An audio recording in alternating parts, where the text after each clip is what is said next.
apa kabar teman-teman yang kekasih di dalam nama Tuhan Yesus Kristus? Bertemu kembali dengan saya, Pendeta Muda Dr. Gigi Santi Tambunan. Saya percaya kita semua ada dalam berkat dan kasih setia Tuhan. Dan kita selalu mengucap syukur untuk setiap anugerah Tuhan yang selalu baru setiap hari dalam kehidupan kita. Belajarlah untuk selalu mengucap syukur, walaupun kita merasa perkara itu kecil, tapi kita tetap mengucap syukur. Karena barang siapa yang setia dalam perkara yang kecil, dia akan dipercayakan perkara-perkara yang lebih besar. Haleluya, puji nama Tuhan. Saat ini kita kembali akan diberkati lewat kebenaran firman Allah.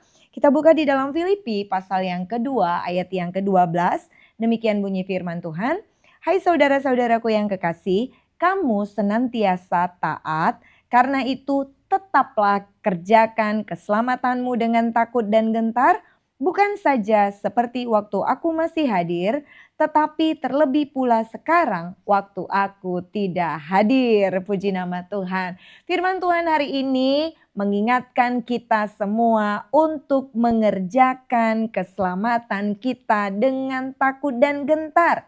Untuk kita senantiasa taat, bukan saja hanya pada waktu aku masih hadir. Aku di sini berbicara tentang Paulus atau hamba Allah, tetapi terlebih pula sekarang waktu aku tidak hadir. Teman-teman yang kekasih di dalam nama Tuhan Yesus Kristus, ketika kita menerima Tuhan Yesus Kristus sebagai Tuhan dan Juru Selamat di dalam kehidupan kita, ada satu sukacita yang luar biasa, baik bagi kita pribadi maupun juga di sorga sana. Yaitu nama kita dicatat di dalam buku kehidupan. Dan kita memiliki kepastian keselamatan dan kita juga memiliki keyakinan bahwa nanti kita sudah punya tempat yang terbaik, yaitu surga yang kekal ketika kita sudah selesai di hari penghakiman. Kita sudah mati karena kita percaya ada kehidupan yang baru setelah kita selesai dengan kehidupan yang ada di dunia ini. Tetapi ternyata kehidupan itu atau keyakinan itu tidak segampang seperti membalikan telapak tangan. Kecuali ketika waktu kita menerima Yesus sebagai Tuhan dan Juru Selamat dalam hidup kita, seketika itu juga kita menyelesaikan kehidupan kita yang ada di dunia ini. Kita langsung menghadap kepada Bapa di surga. Tetapi masalahnya kita harus masih menjalani hidup ini. Setiap hari, setiap saat masih bisa bertemu dengan orang banyak dan masih bisa saling bergesekan satu dengan yang lain. Dan masih harus melewati begitu banyak ujian, pencobaan yang setiap hari harus dipercayakan dan dilewati oleh kita masing-masing. Karena apa? Kita masih menghadapi hidup yang nyata. Belum hidup di dunia roh. Masih hidup di dalam daging, belum hidup di dalam roh. Itu sebabnya keselamatan itu harus dikerjakan setiap hari dengan takut dan gentar, dengan penuh ketaatan. Kita melihat bahwa dosa kita sudah diampuni oleh Tuhan. Keyakinan kita ketika kita percaya dan menerima Yesus sebagai Tuhan dan Juru Selamat, anak manusia dikatakan di dalam Lukas pasal 5 ayat yang ke-24 bahwa anak manusia berkuasa untuk mengampuni dosa. Kita percaya bahwa melalui kematian Yesus di atas kayu salib, segala dosa kita, segala dosa manusia itu sudah selesai. Sudah diampuni. Bahkan Tuhan tidak mengingat-ingat dosa kita lagi. Hal itu juga terjadi ketika Kristus mengucapkan perkataan sudah selesai. Di dalam Yohanes pasal 19 ayat yang ke-30. Apa yang dia selesaikan? Yaitu dosa-dosa kita dia sudah ampuni. Dia sudah selesaikan semua di kayu salib. Hubungan kita dengan Tuhan diperdamaikan kembali. Sehingga kita dapat kembali bersekutu dengan Tuhan. Dan keselamatan itu pun diberikan kepada kita. Sehingga kita layak untuk memanggil dia Aba, ya Bapa kita. Tetapi tidak sampai di situ saja. Kehidupan masih terus berlanjut. Kita diselamatkan semata-mata itu karena anugerah Tuhan. Bukan karena kuat gagah kita. Kita tidak mengeluarkan uang sepeser pun. Kalau istilah sekarang gratis, tapi saya kurang setuju kalau keselamatan itu gratis. Ya, karena sepertinya tidak ada harganya. Memang tidak dibayar dengan uang, tetapi itu adalah kasih karunia. bukan oleh karena perbuatan kita, bukan karena perbuatan-perbuatan yang baik yang kita lakukan, walaupun itu berguna untuk tuaian dalam hidup kita. Tetapi bukan itu juga yang membawa kita kepada keselamatan. Tetapi itu semua adalah kasih karunia Tuhan, anugerah Tuhan. Bukan juga oleh karena kekayaan kita, bukan oleh karena besar sumbangan kita, menolong orang miskin, fakir miskin, anak terlantar, janda-janda yang sangat miskin, atau menolong pembangunan rumah-rumah ibadah. Itu akan menyelamatkan kita, membawa kita kepada keselamatan. Tidak. Tetapi keselamatan itu murni adalah pemberian Allah, murni adalah oleh karena kasih karunia Tuhan. Itu sebabnya jangan ada seorang pun di antara kita yang sampai menyia-nyiakannya. Karena kita tidak mengeluarkan sepeser uang pun dengan keselamatan itu, atau bukan dengan kerja keras kita mendapatkan keselamatan itu, maka kita menganggap remeh, bahkan menyia-nyiakan keselamatan yang Tuhan sudah berikan kepada kita. Tetapi apa yang harus kita lakukan? Yang kita lakukan adalah harus mengerjakan keselamatan itu dengan takut dan gentar, dengan penuh ketaatan. Dengan cara bagaimana?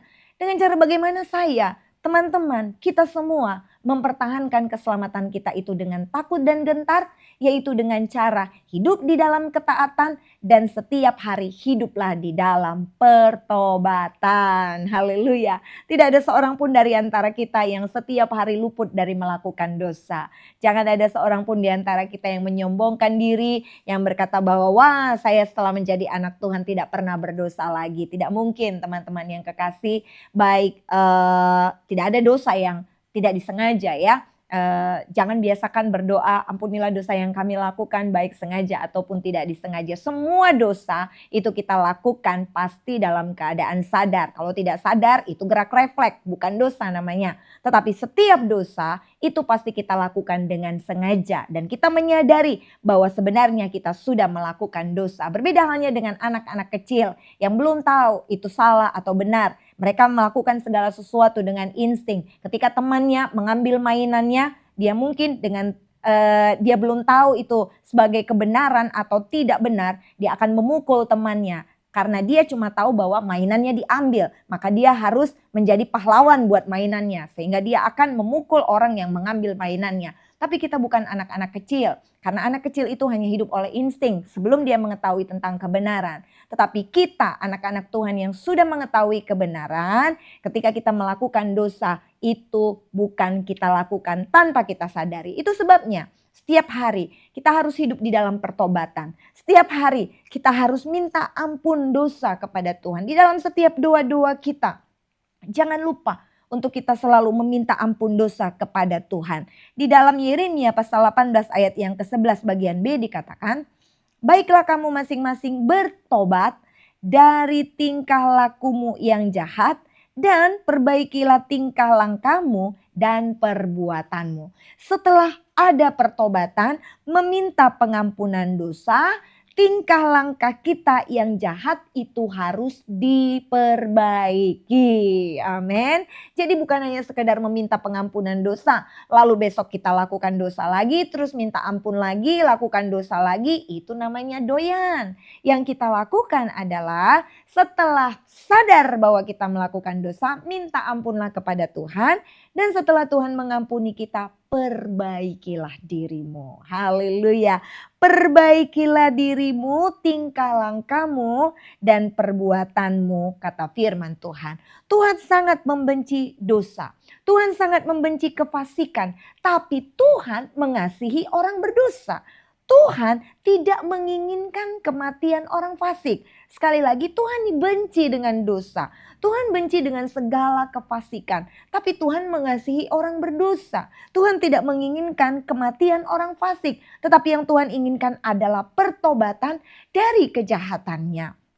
Di dalam Yeskiel pasal 33 ayat yang ke-11, di sana dikatakan, aku tidak berkenan kepada kematian orang fasik, melainkan aku berkenan kepada pertobatan orang fasik itu dari kelakuannya supaya ia hidup.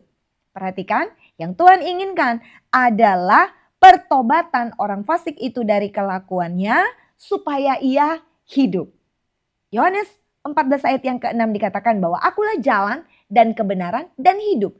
Yesus itu adalah hidup. dan dia menginginkan semua pengikutnya juga memperoleh hidup. Haleluya. Tuhan tidak menginginkan kematian orang fasik. Tuhan tidak menginginkan kematian orang berdosa di dalam dosa-dosanya. Tetapi yang Tuhan inginkan adalah semua orang berdosa itu bertobat dan berbalik dari jalan-jalannya. Aku berkenan kepada pertobatan orang fasik itu dari kelakuannya supaya ia hidup. Bertobatlah, bertobatlah dari hidupmu yang jahat itu. Bertobat itu berarti kita meninggalkan kehidupan lama, meninggalkan dosa-dosa kita yang lama. Peringatan keras dan tegas ini juga Tuhan ucapkan kepada jemaat di Efesus. Apa yang Tuhan katakan di dalam Wahyu pasal 2 ayat yang kelima, bertobatlah dan lakukanlah lagi apa yang semula engkau lakukan. Jika tidak demikian, aku akan datang dan aku akan mengambil kaki Dianmu dari tempatnya jikalau engkau tidak bertobat. Pertobatan, kekristenan akan sia-sia tanpa pertobatan. Bahkan nanti Tuhan akan mengambil kasih karunia-Nya. Tuhan akan mengambil tudungannya. Tuhan akan mencabut perlindungannya dari dalam kehidupan kita jika kita tidak mau bertobat. Ingat, Tuhan itu maha pengasih, Tuhan itu penuh kebaikan, Tuhan itu menginginkan pertobatan. Tetapi dia tetap memberikan waktu. Ada waktu yang ditentukan untuk kita bertobat dan berbalik dari jalan-jalan kita yang jahat. Itu sebabnya jangan pernah menyia-nyiakan ketika firman Tuhan ini datang kepada saudara, kepada saya, kepada kita semua. Jika ada dosa-dosa yang sedang kita lakukan pada saat ini atau dosa masa lalu, tapi kita belum berdamai dengan hal itu dan belum meminta pengampunan dosa dengan tulus dan sungguh-sungguh kepada Tuhan, ingat, pengampunan dosa harus disertai dengan pengakuan dosa. Kepada siapa kita harus mengaku dosa? Kepada Tuhan langsung. Jika ada dosa-dosa yang terlalu pribadi, yang kita malu untuk kita ungkapkan kepada hamba Tuhan, kepada pemimpin rohani kita. Karena mungkin hal itu terlalu pribadi untuk kita sharingkan, untuk kita ungkapkan. Ingat, dia adalah Allah yang hidup.